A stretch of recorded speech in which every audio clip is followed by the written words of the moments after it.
vision, which is helping inspire people get to the top. And it's all about me saying, great, you've accomplished what you wanted to accomplish, and it's me completely stepping out. It's not me saying, hey, Amy, I am your sponsor. I got you to Black status. No, it's not anything about me. That's the difference between the engaging leader and the empowering leader. The engaging leader still has their ego in it. They still are like, but wait, I have a really hard time when people in my downline are getting the attention, when my downline are getting the accolades. It's hard. I mean, it's hard. You probably have all experienced it at some point where someone on your team is getting loved by the upline, or some corporate picks their Instagram picture, and you're like, oh my God, how did that person get picked? And I haven't ever been noticed. It's hard to separate from yourself. But the empowering leader is, again, all about the vision, all about the mission. They do not care about the accolades, or at least they can step themselves out of it enough to say, you know what?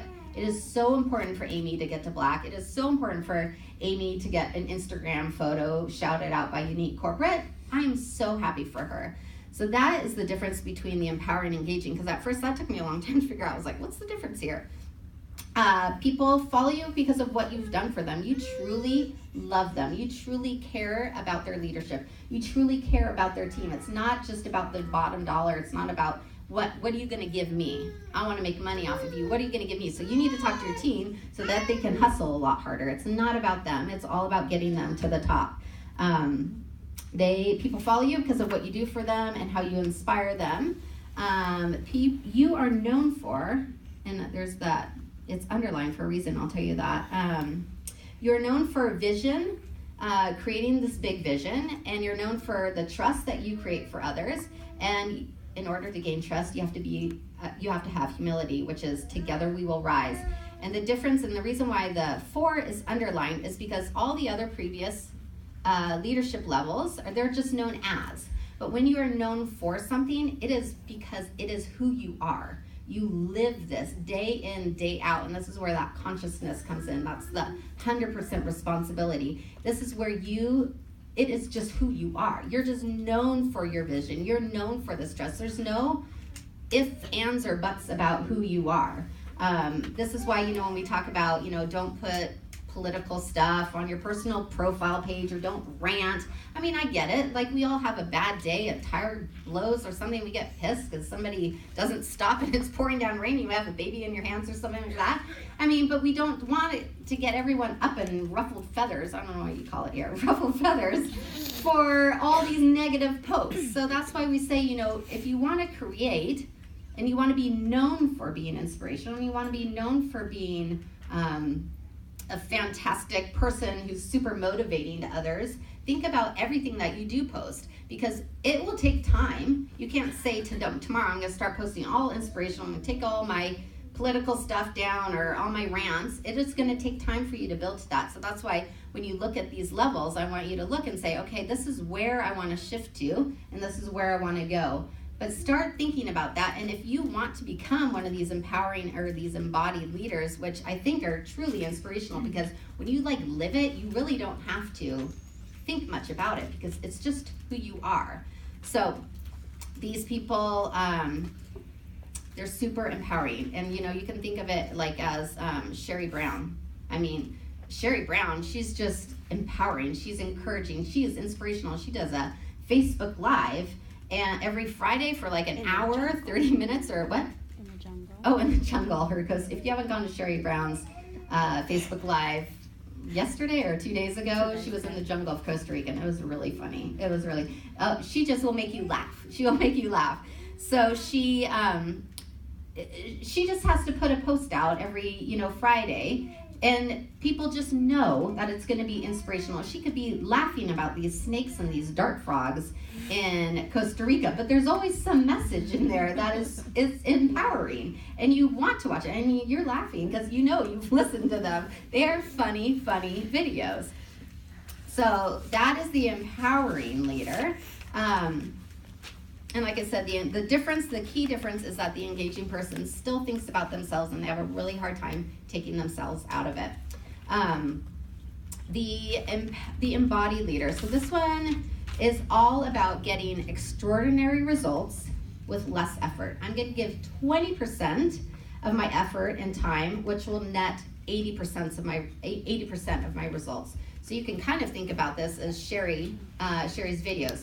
She may do Facebook Live every Friday for those 30 to 45 minutes, and she could say just a snippet of things in there, but all of the people watching, there's like hundreds and hundreds of people that watch her Facebook Lives, 80% of results will be accumulated because of this one small video that Sherry took out of her entire day. 1 hour. All of us women who've been watching it and share it on our team pages, and it keeps trickling and trickling and trickling down, are going to guarantee tons and tons of results. So you can think of Sherry as an embodied leader as well. Oprah doesn't have to open her mouth.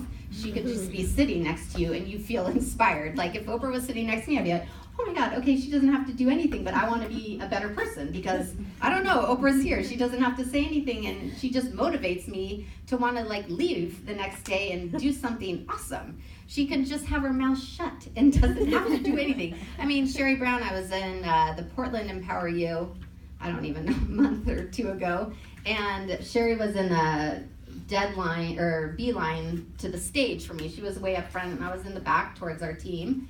And I was just watching her, and she sits and she listens, and she's not chit-chatting with people. She is so focused on the speakers. And I could just, I could see her fan club, Sherry, there's Sherry. And Sherry's just so focused. Maybe she doesn't turn her head because she doesn't want to make tons of contact, but she's so focused. And all these people, I know that are just even close to her. I mean, and we see it at convention. People are like, oh my God, Sherry Brown, let me get a picture with you. And they're just like, Sherry touched me, Actually, people have done that. Sherry said, she goes, oh my God, I have somebody's lipstick on my hair. I don't even know. And on the back of her hair. And then people will tap her, and she'll turn around and just go, hi, and then they run away. So it's just who she is. She's just inspirational. Again, Sherry doesn't have to do anything. Her back is turned to these people, and they are just all of a sudden, they love her. And they are so inspired by her. So the embodied leader is all about putting little effort in. I mean, how many of us want to do that? Put little effort into our leadership role and get 80% results. So even when I think about when I first started Unique, I was working those 60 to 80 hour weeks. And I hate to even admit it because I don't want anyone to ever think you need to work that many hours to get to Black status. Because you definitely do not. It's a choice I make every single day to work that many hours or not work that many hours. I do not work that many hours now. But at the time, I think for me, when I chose to work that many hours, it was also like a self-fulfilling thing for self-worth. I was like, oh my God, I'm actually kind of good at something.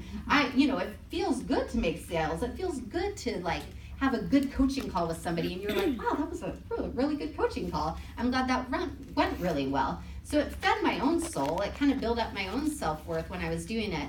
But at the time, I also knew that I was making a choice to trade my family for my job.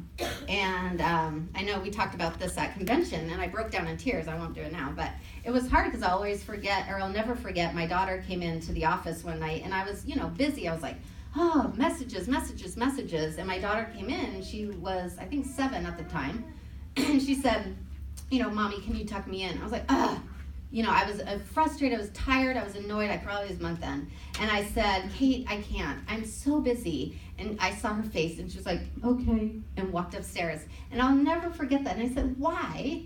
If all these personal messages, I could have easily said to all these women, hey, give me 15 minutes. I need to go read my daughter's story, and I'll come right back. And guarantee you, none of the women that I was chatting with on personal message would have said, oh, God, Tina has no time for me. She doesn't care about me. No one would have said that, but instead I made a choice to trade my daughter for work. And I no longer do that. And, it's not something I'm very good at all the time because, month end, my kids know. I'm like, listen, my husband knows. Listen, we're going to have pizza. Mommy's not going to be seen. The house is going to be a mess. I'll tuck you in. I'll put you in the bath or whatever.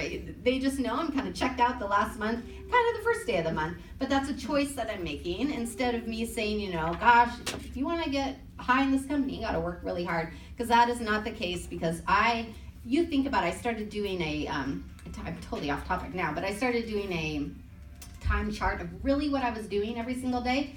There was a lot of this, a lot of scrolling, a lot of you get bored or you get tired of doing the same thing. And so you're like, oh, I don't know, I just need something to do. So then you get lost in that Facebook and endless shuffle, and then you click, and then a YouTube, and then all of a sudden, whole hour, 2 hours has gone by when I could have spent 20 minutes doing a personal development book, where I could have spent 20 minutes reaching out to my circle and saying, hey, who needs help? Who wants to, I have the next hour free. Who wants a coaching call? Who wants to chat with me? Instead, I was doing this, and instead I was telling myself the story. I am so overwhelmed. I am so stressed. But again, these were stories that I was telling myself, because when no one's telling me, Derek, Melanie, Shalane, no one is telling me, you better get to work. You have to work this many hours. My team does not expect me. They expect me to show up every day. But if I don't show up one day, no one said, hey, you didn't make a post today. Where were you? No one said that, because they trust that I'll come back at some point, or that I have leaders or other team members who will fill in the place and make posts and all of that. So again, every single day, remember that this is a choice that you make to work as hard as you want. And I know that Melanie, if those of you, how many have been to Unified? Okay. One. You guys, is it because it's far? It's too far. I know. I don't know what they're going to do. Maybe they'll come here. Well, you have the Global Summit, so a lot will be probably shared there, which will be really good. I'm glad you guys have to go. Oh my gosh. Deb Erickson is going to be there. It's going to be amazing. But Melanie does talk a lot, and you guys know the Maxfield family. They are all about family. And I think with